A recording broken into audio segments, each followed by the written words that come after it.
एक क्वेश्चन और देखते हैं एपी का, और ये क्वेश्चन 2 नंबर में पूछा गया है। इसमें है कि divide 56 in 4 parts in AP. 56 को कैसे डिवाइड करना है भाई? 4 पार्ट्स में, और वो चारों पार्ट्स किस में होने चाहिए? एपी में। ठीक है, तो कैसे करोगे आप बताओ? सिंपल सी बात है, जब भी आपको नंबर्स लिखने हो एपी में और वो 4 नंबर लिखने हो तो आप सिंपल याद रखना भाई, मैंने बताया था आपको a minus 3d। First term क्या हो जाएगा? a minus 3d। दूसरा हो जाएगा a माइनस डी। ठीक है, एक हो जाएगा a प्लस डी और हो जाएगा a प्लस 3d। ठीक है, यानी आप 56 को आपको 4 नंबर में डिवाइड करना है, तो हमने ये 4 नंबर ले लिए। अब मैंने ऐसे ही क्यों लिए?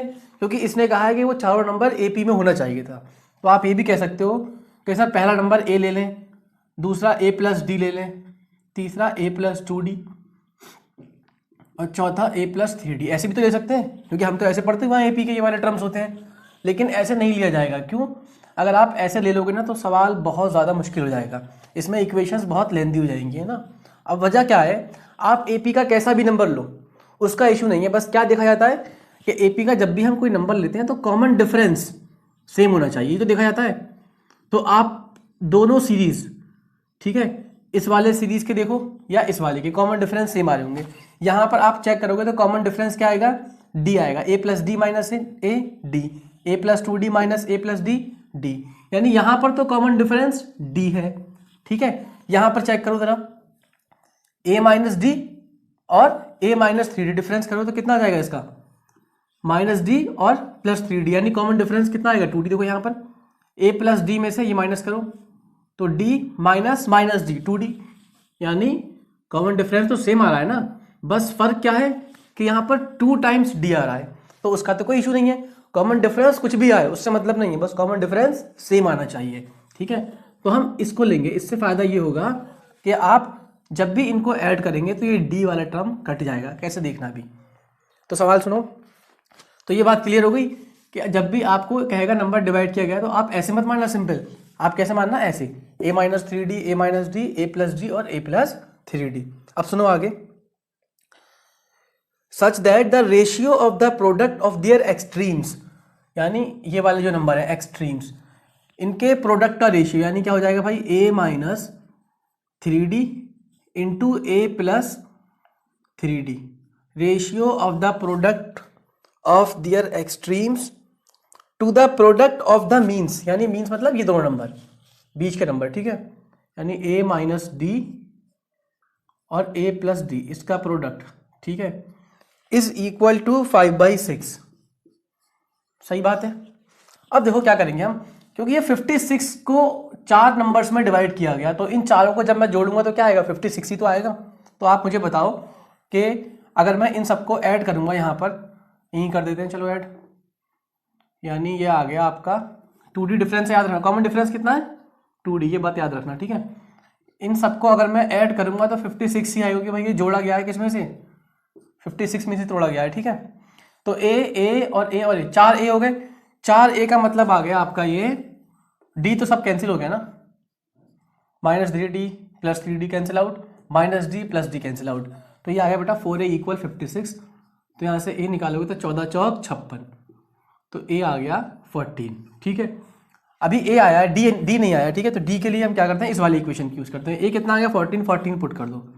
अच्छा एक बात देखो, a minus 3d into A plus 3d, क्या बनना है? Simple a square minus 3d का square, a square minus b square, identity लग रही है ना, सिंपल।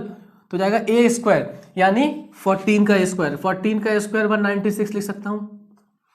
ठीक है, 3d का whole square 9d square, a square यानी अगेन 14 का स्क्वायर, और d स्क्वायर यानी सेम 5/6।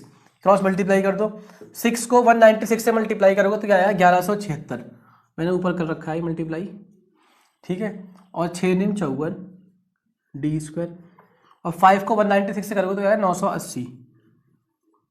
टाइम बचाने के लिए कर लिया था मैंने, माइनस 5d स्क्वायर। ठीक है भाई, तो ये कितना आ गया? देखो इसे भीतर भेज दो, ये आ गया 1176 माइनस 980 माइनस 5d स्क्वायर और प्लस 54d स्क्वायर। तो इसे करो कितना आ गया? 6 9 1 196 इक्वल चौगुट ये आ गया 49 डी स्क्वायर। ठीक है, तो यहाँ से बेटा डी कितना आ गया, डी स्क्वायर आ गया, ये 4 टाइम्स आएगा ना, तो डी स्क्वायर आ गया 4, तो डी कितना आ गया बोलो सर, डी आ गया +-2। ये गलती बार बार आप लोग करते हैं, बता चुका हूँ मैं, +-2 नॉट 2। ठीक है, अब क्या पूछा गया है इसमें, सिंपल पूछा गया फाइंड ऑल द नंबर्स। ठीक है भाई, अब देखो यहाँ पर आप क्या करेंगे, एक बार डी को आप +2 कंसीडर करेंगे, +2 कंसीडर करने के बाद फर्स्ट टर्म क्या था आपका, a-3d, तो फर्स्ट टर्म यानी फर्स्ट नंबर जो है वो a-3d है। a मतलब 14 -3d, d कितना है भाई, आपने 2 मान रखा है ना, 2, तो ये आ गया 14 - 6 8 आ गया। ठीक है, सेकेंड नंबर आपका क्या है, a-d है, यानी 14 - d कितना मान रखा है, 2, 14 - 6 कितना 12। ठीक है भाई, थर्ड टर्म ये है आपका a+d, a कितना है 14 + d कितना है 2, तो ये आ गया 16। और चौथा नंबर जो है वो आपका क्या होगा, a+3d, a का मतलब 14 + 3, d कितना है भाई 2, 3 दूनी 6 और 14 और 6 20। तो आप देखो इन चारों को ऐड करोगे ना, 8 12 16 और 20, इन सबको ऐड करोगे तो कितना आएगा, 56 ही आएगा। और सुनो इसके अलावा d को आपको -2 भी कंसीडर करना पड़ेगा। जब आप d -2 कंसीडर करेंगे तो जो फर्स्ट नंबर है बेटा वो क्या आएगा, देखो a-3d, a मतलब 14 - 3, d कितना माना -2, तो 3 दूनी 6 14 और 6 20 प्लस का 20, नंबर वही आएगा, बस क्या आएंगे उल्टे ऑर्डर में आएंगे, 20 आएगा, फिर 16 आएगा, फिर 12 आएगा, फिर 8 आएगा, तो नंबर सेम आएंगे। तो ये क्वेश्चन बहुत इंपॉर्टेंट